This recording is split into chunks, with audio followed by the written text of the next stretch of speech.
Hello friends, आप देख सकते हैं हम माइक्रोसॉफ्ट एक्सेल को स्टार्ट कर रहे हैं। माइक्रोसॉफ्ट एक्सेल की आज की इस क्लास में मैं आपको सिखाने वाला हूँ डी सम फंक्शन को। एक्सेल में डी सम फंक्शन का क्या उपयोग है, आज की इस क्लास में हम लोग यही सीखने वाले हैं। ठीक है, डी सम फंक्शन का पूरा नाम डेटाबेस सम फंक्शन होता है। ओके, क्या उपयोग करते हैं थोड़ा इसको देखो। आप यहाँ पे देखो, मैंने एक टेबल यहाँ पे क्रिएट किया है। इस टेबल में मैंने आइटम नेम लिखा है। आइटम नेम के नीचे मैंने कंप्यूटर के कुछ पार्टों के नाम लिखा है, देख सकते हो आप यहाँ पे। इसी तरीके से यहाँ पे इसकी क्वांटिटी लिखा है मैंने, जैसे कि 12, 11, 22, 33 और यहाँ पे 44। ओके, आप देखो यहाँ पे मैंने आइटम नेम की जो हेडिंग है यहाँ पे कॉपी किया है, क्वांटिटी जो राइट किया गया उसको मैंने यहाँ पे कॉपी कर दिया है। अब मुझे यहीं पे डी सम फंक्शन का उपयोग करके देखना है। अब डी सम फंक्शन क्या करता है इसमें से कि अगर मैं इस आइटम नेम में कोई भी आइटम का नाम यहाँ पे लिखूँगा, जैसे पेन ड्राइव, तो उसकी काउंटिंग यहाँ पे आपको दे देगा। प्लस आप अगर सारे आइटम को एक बार में काउंट करना चाहते हो तब भी आप डी सम फंक्शन का उपयोग यहाँ पे कर सकते हो। ठीक है, अब कैसे उपयोग करना है आइए प्रैक्टिकली करके देखते हैं। इसके लिए मुझे जस्ट आपको क्वांटिटी वाले इस सेल में जाना है, इक्वल साइन को आपको राइट करना है। राइट करना है आपको डी सम, डी और सम राइट करेंगे, ब्रैकेट को करना है स्टार्ट।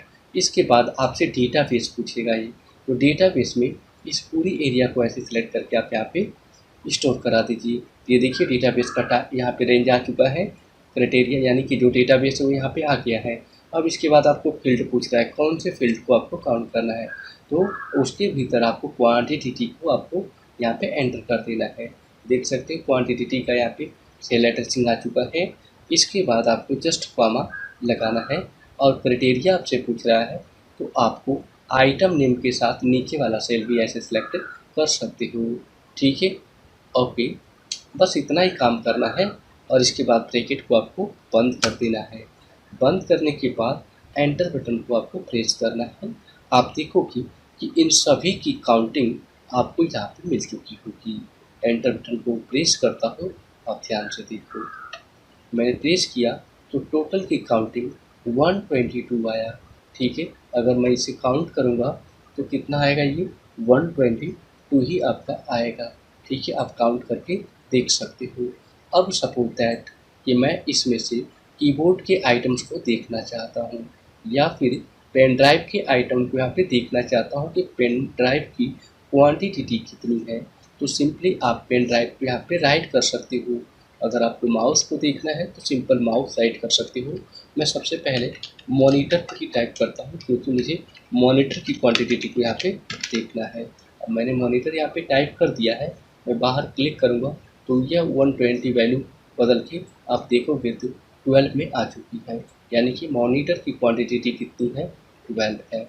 अगर सपोज दैट मैं यहाँ पे कीबोर्ड को इनपुट करता तो कीबोर्ड का इनपुट करूँगा तो कीबोर्ड का जो क्वांटिटी है वो कितनी आएगी, 22। देख सकते हो यहाँ पे 22 आ चुका है। सो इसी प्रकार से अगर मैं माउस का यहाँ पे एंट्री करता हूँ तो माउस का डिटेल आपके सामने 33 इस तरीके से आपको डिस्प्ले हो चुका है। सो आपने देखा कि कैसे हम डी सम फंक्शन का उपयोग माइक्रोसॉफ्ट एक्सेल में कर सकते हैं। हेलो फ्रेंड्स, आप देख सकते हैं हम माइक्रोसॉफ्ट एक्सेल को स्टार्ट कर रखे हैं और आज की इस क्लास में मैं आपको सिखाऊंगा selection with shortcut in Excel. ठीक है, किसी भी ऑब्जेक्ट को सेलेक्ट करना है शॉर्टकट माध्यम से। ठीक है, तो आप कैसे कर सकते हो माइक्रोसॉफ्ट एक्सेल में, आज की इस क्लास में मैं आपको यही बताने वाला हूँ। ठीक है, सो वीडियो में बिल्कुल लास्ट तक बने रहिएगा, जिससे कि जो भी कुछ मैं आपको बताऊँ माइक्रोसॉफ्ट एक्सेल में वो आपको अच्छे तरीके से समझ में आ जाए। ओके, आइए स्टार्ट करते हैं। सबसे पहला ऑप्शन आप देखोगे तो मैंने इसमें राइट किया है रो। अगर आप रो को सेलेक्ट करना चाहते हो, ठीक है, तो रो किसे कहते हो तो आप जानते हो अच्छी तरीके से। देखिए ये रो है, आपका पूरा का पूरा क्या है, रो है। ठीक है, और क्या है, ये भी रो है। तो टोटल ये सब रो है। अगर आपको रो को सेलेक्ट करना है तो सिंपली आपके लिए क्या शॉर्टकट मेथड होगा कि आप किसी रो को सेलेक्ट कर सकते हो।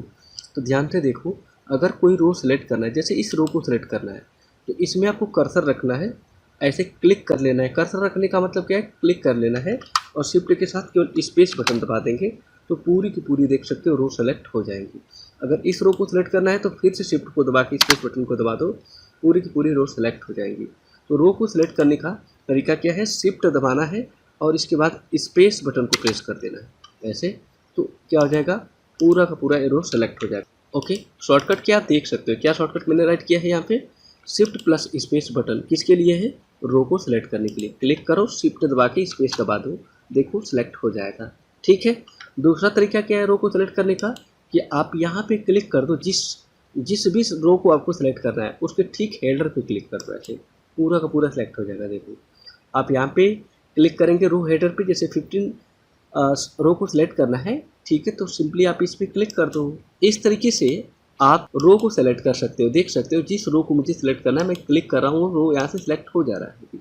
ठीक है, तो दो शॉर्टकट, दो तरीका है सेलेक्ट करने का, कर्सर रख के शिफ्ट दबा के स्पेस बटन दबा दो, या फिर डायरेक्टली आप यहाँ पे क्लिक कर दो, सिलेक्ट कर लेगा इसे। ठीक है, तो ये हो गया आपका रो सिलेक्शन। लेकिन अगर आपको कॉलम सेलेक्ट करना है तो क्या करोगे, कॉलम सेलेक्ट करने का सिंपल तरीका है बिल्कुल ही, इसका भी शॉर्टकट है। देखो थोड़ा सा आप यहाँ पे शिफ्ट के साथ स्पेस के साथ आप क्या सेलेक्ट कर रहे थे, शिफ्ट प्लस स्पेस के साथ आप रो को सेलेक्ट कर रहे हो। इसी तरीके से अगर आपको कॉलम को सेलेक्ट करना है तो क्या करना पड़ेगा आपको, सिंपली आप किसी भी कॉलम में ऐसे कर्सर को रख लो, अपने कीबोर्ड से कंट्रोल दबाओ और स्पेस को दबा दीजिएगा, देखो पूरा का पूरा कॉलम सेलेक्ट है। अगर आपको इस कॉलम को सेलेक्ट करना है तो इसमें क्लिक कर लो और कंट्रोल दबा दो, स्पेस दबा दो, सेलेक्ट हो जाएगा। देख सकते हो पूरा ऊपर तक सेलेक्ट हो चुका है, कंट्रोल दबाओ, स्पेस बटन को दबाओ, सेलेक्ट हो जाएगा। तो इस तरीके से आप कॉलम को सेलेक्ट कर सकते हो। अगर एक और तरीका आपको बताते हैं कॉलम को सेलेक्ट करने का, आप हेडर पे भी जाके क्लिक कर दोगे ना तो कॉलम सेलेक्ट हो जाएगा। ये देखो ऐसे, शॉर्टकट यूज नहीं करना चाहते हो तो आप सिंपली जाके इसके ऊपर, हेडर के ऊपर इसमें क्लिक कर दो, सेलेक्ट हो जाएगा। देख लीजिए, जिस कॉलम के हेडर पे क्लिक कर रहा हूँ वही कॉलम यहाँ पे सिलेक्ट हो जाएगा। मैंने दो मेथड आपको बताया, एक तो किसी सेल में कर्सर रखना है, शिफ्ट यहाँ पे कंट्रोल को दबाना है और स्पेस दबा देंगे तो कॉलम सेलेक्ट हो जाएगा ऐसे। और रो को सेलेक्ट करने का तरीका बताया, शिफ्ट को दबा के स्पेस दबाएंगे तो ये सिलेक्ट हो जाएगा। ठीक है, सो ये दोनों ऑप्शन क्लियर हो गया आप लोगों का, रो को कैसे सिलेक्ट करें और यहाँ पे कॉलम को। ठीक है, अगर मैं कहूँ सेल को सिलेक्ट करना है तो सिंपल क्लिक कर दो, जिस सेल पे आपको सिलेक्ट करना है, देखो सिलेक्ट तो हो ही जा रहा है ना, जिस सेल पे क्लिक कर रहे हैं सिंपली वो सिलेक्ट हो जा रहा है। दूसरा तरीका है कि अगर मान लो राइट हैंड में आपको सेल को सिलेक्ट करना है तो टैब दबा दो, अगले में चला जाएगा। ठीक है, अगर शिफ्ट दबा के टैब दबा देंगे तो ये देखो पीछे भी आ जाएगा। अगर टैब दबाओगे तो अगले सेल में ऐसे जा सकते हो, जैसे कि आप देख सकते हो यहाँ पे चला गया। अब यहाँ पे रखूँगा, टैब दबा रहा हूँ तो अगले पे अगला से अगला यहाँ पे सेल सेलेक्ट होता चला जा रहा है। लेकिन शिफ्ट दबा के टैब दबाऊंगा तो ये बैक भी आएगा, ये देखो ऐसे। ठीक है, तो इस तरीके से आप सेल को भी सेलेक्ट कर सकते हो। अब पूरी की पूरी सीट कैसे सेलेक्ट कर सकते हो, जैसे इसमें अगला ऑप्शन क्या दिया है, पूरी सीट मुझे सेलेक्ट करना है। तो सीट कहाँ पे बताइए, तो ये देखो यही सीट है हमारे पास, इस पूरी सीट को सिलेक्ट करना है। तो इसका तरीका क्या है, इसका तरीका यहाँ पे देख सकते हो। देखो आप, अगर मैं कंट्रोल दबा के ए दबा दूंगा तो पूरा का पूरा ये सीट ही सिलेक्ट हो जाएगा। ठीक है, देखो आप कंट्रोल को मैं यहाँ पे प्रेस करूँगा अभी, ये देखो कर्सर कहीं भी रख लो कोई दिक्कत नहीं है, कंट्रोल दबा के ए दबा दीजिएगा, पूरा का पूरा देखो यहाँ पे आपका सीट ही सिलेक्ट हो चुका है। दूसरा तरीका क्या है सीट को सिलेक्ट करने का, बस इसके ऊपर यहाँ पे क्लिक कर दोगे ना तब भी आपका पूरा का पूरा सीट सेलेक्ट हो जाएगा। ये देखो ऐसे क्लिक किया, पूरा सेलेक्ट हो गया। तो दो मेथड है, कंट्रोल दबा के ए दबा दो या फिर आप यहाँ पे जाके क्लिक कर दो, पूरा सेलेक्ट हो जाएगा।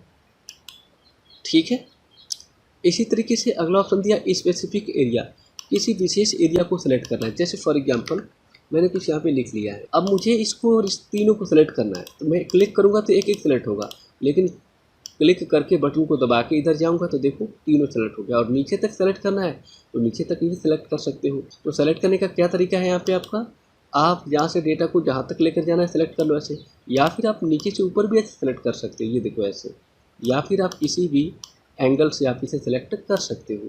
चाहो तो आप इधर से भी सेलेक्ट कर लो, कोई दिक्कत नहीं है, देखो ऐसे। ठीक है, लेकिन मोस्टली हम लोग ऐसे राइट से लेफ्ट में ऐसे जाते हैं तो इसलिए हम लोग ऐसे सेलेक्ट करते हैं। ठीक है, तो ये सब सेलेक्ट करने के आपके MS एक्सेल के क्या थे मेथड्स हैं, इनसे आप क्या कर सकते हो, सिलेक्शन कर सकते थे ऐसे। अच्छा, एक किसी सेल को सेलेक्ट करता हूँ तो क्या होता है, सेल का देख सकते हो यहाँ पे एड्रेस दिख रहा है, नेम बॉक्स में सेल का एड्रेस क्या होता है दिखता है। एक एक सेल को सेलेक्ट करूँगा तो देखो यहाँ पे दिख रहा है। अगर मैं यहाँ पे क्लिक करूँगा ना तो पूरा ऑल सेलेक्ट का यहाँ पे देता रहा है कि कितना रो कितना कॉलम सेलेक्ट कर लिया। देख लो आप यहाँ पे क्लिक किया था तो बता रहा है, तो पूरा सेलेक्ट करूँगा तो यहाँ पे उसका एड्रेस बताता है। वैसे ही किसी सेल पे क्लिक करता हूँ तो सेल का एड्रेस नेम बॉक्स दिखा देता है। अगर किसी विशेष एरिया को ऐसे सेलेक्ट करूँगा तो देख सकते हो लिखा है 6R×3C मीन्स क्या, 6 रो और 3 कॉलम्स यहाँ पे सेलेक्ट है, ये इसने बताया। ठीक है, सो इस तरीके से आप माइक्रोसॉफ्ट एक्सेल में सिलेक्शन को आप माइक्रोसॉफ्ट एक्सेल में ऐसे कर सकते हैं। एक्सेल के अंतर्गत ऑटो फिट नाम का यहाँ पे हम लोग शॉर्टकट्स पढ़ने वाले हैं, यानी कि ऑटो फिट के लिए क्या शॉर्टकट्स होते हैं। Auto fit in Excel, Excel में ऑटो फिट कैसे कर सकते हैं, सो आइए देखते हैं। सबसे पहले तो आप ये देखो, यहाँ पे मैंने कुछ डेटा को यहाँ पे राइट किया है और ये डेटा देख सकते हो यहाँ पे जो नाम लिखा गया है इधर जो आगे शो नहीं हो रहा है। क्यों नहीं शो रहा है, क्योंकि यहाँ पे कॉलम की जो चौड़ाई है वो क्या हो चुका है, कम हो चुकी है। देख सकते हैं यहाँ पे क्लास दिख रहा है, क्योंकि यहाँ पे जो है टेक्स्ट इसमें छोटे हैं, यानी कि नंबर मैंने यहाँ पे 10 और 14 राइट किया है। यहाँ पे देख सकते हो फीस में बड़े नंबर है, इसलिए यहाँ पे हैच करके आपको दिख रहा है। मैं चाहता हूँ यहाँ पे जो कॉलम है ना, ये ऑटोमेटिकली यहाँ पे टेक्स्ट के हिसाब से बढ़ जाए। जैसे मैंने जो टेक्स्ट राइट किया है उसके हिसाब से यहाँ पे चौड़ाई इसकी इस तरीके से देख सकते हो। जैसे मैं अभी बढ़ाया हूँ उसको, तो देख सकते हो ऐसे बढ़ा पाया हूँ केवल। लेकिन मैं इसे मैनुअल इस तरीके से बढ़ाऊँगा एक एक करके, तो मुझे काफ़ी टाइम लग सकता है। तो इसका क्या नियम है ये देखो आप यहाँ पे, इसको हम लोग शॉर्टकट तरीके से क्या करेंगे यहाँ पे करेंगे। ठीक है, कैसे करना होता है इसको देखो आप यहाँ पे। इसके लिए मैंने यहाँ पे शॉर्टकट राइट किया है। अब देखो थोड़ा सा यहाँ पे ऑटो फिट कॉलम विथ की जो शॉर्टकट होती है वो Alt+H+O+ क्या होता है, आई होता है। अगर मैं इसको प्रेस कर दूंगा तो ऑटोमेटिकली मेरा जो कॉलम होगा वह टेक्स्ट के हिसाब से क्या हो जाएगा, फिट हो जाएगा। जितना बड़ा टेक्स्ट होगा उसी के हिसाब से इसकी चौड़ाई जो होगी यहाँ से यहाँ तक ऐसे मैनेज हो जाएगी। ठीक है, तो थोड़ा देखिएगा आप यहाँ पे कैसे करने वाला होगा। मैंने क्या किया, इसे ध्यान से देखो आप यहाँ पे। केवल मैंने इसे सेलेक्ट कर लिया डेटा को। यहाँ पे सेलेक्ट करने के बाद मुझे केवल यही शॉर्टकट ही प्रेस करना है, Alt+H+O+ क्या, आई। अभी देखो मैं प्रेस कर रहा हूँ, आप ध्यान से देखिएगा। Alt बटन को दबाया, H को दबाऊंगा, O को प्रेस करूंगा और इसके बाद केवल I को प्रेस कर दूंगा। आप देखो यहाँ पे जैसे मैंने इसको प्रेस किया ऑटोमेटिकली देखो यहाँ पे इस कॉलम में जो नाम है बिल्कुल प्रॉपर यहाँ पे आ चुका है। यहाँ पे भी दिखाई दे रहा है, यहाँ पे भी, मतलब कॉलम की चौड़ाई ऑटोमेटिकली यहाँ पे बढ़ गई। किस शॉर्टकट्स की मदद से बढ़ी है, यहाँ पे देख सकते हो मैंने शॉर्टकट राइट किया है Alt+H+O+ क्या, आई। इससे होता है ऑटो फिट कॉलम विथ। ठीक है, कॉलम को आप क्या कर सकते हो, ऑटोमेटिक फिट कर सकते हो। अगर सपोज दैट यहाँ पे देखो रो की चौड़ाई काफ़ी है, देखिए आप यहाँ पे। मैं चाहता हूँ कि रो को मुझे सेट करना है, रो की चौड़ाई बिल्कुल टेक्स्ट के हिसाब से करना है। तो इसके लिए भी आपको क्या करना पड़ेगा, सबसे पहले से सेलेक्ट ही कर लेना है ऐसे, और सेलेक्ट करने के बाद रो की अगर आपको हाइट सेट करना है तो आप ऑटो फिट रो हाइट कर सकते हो। तो आप क्या कर सकते हो, ऑटो फिट रो हाइट क्या शॉर्टकट है, Alt+H+O+ क्या, ए। अब देखो ए कैसे करता हूँ मैं यहाँ पे। अभी इसके लिए मैं क्या करता हूँ, इस डेटा को सबसे पहले सेलेक्ट कर लूँगा और फिर यही शॉर्टकट प्रेस करूँगा जो यहाँ पे लिखा गया, यानी कि ए है ना।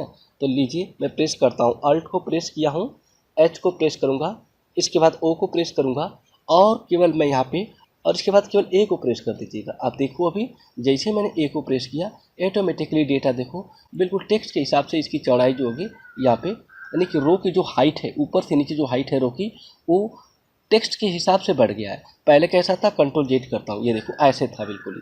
मैंने शॉर्टकट क्या यूज किया था, Alt+H+O+ क्या यूज किया था, ए को। देखो अभी हो गया कि नहीं हो गया, बिल्कुल ही। ठीक है,